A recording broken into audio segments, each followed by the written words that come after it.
and this generates a three-dimensional object. I'll double tap on that object to select the whole thing, and it's called a body. At the bottom of the screen it says one body selected, and it gives me a surface area and a volume. Now it's important to understand that the sketch is not connected to the body. I'll transform, move, rotate, scale, and I'll just move this over to the side for a second. Don't worry about the mechanics of transformation yet. I'm just moving it off to the side.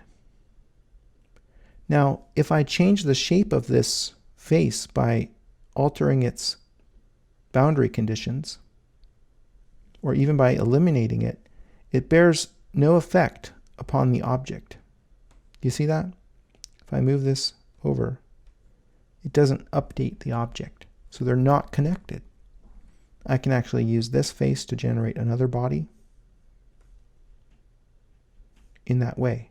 Again, this is very different than SketchUp. In SketchUp, everything is all part of the same context. And then you have to use groups to protect things, and it's a very different way of thinking. Here in Shapr3D, everything is managed automatically. The bodies that you create are independent of the sketches that were used to generate them.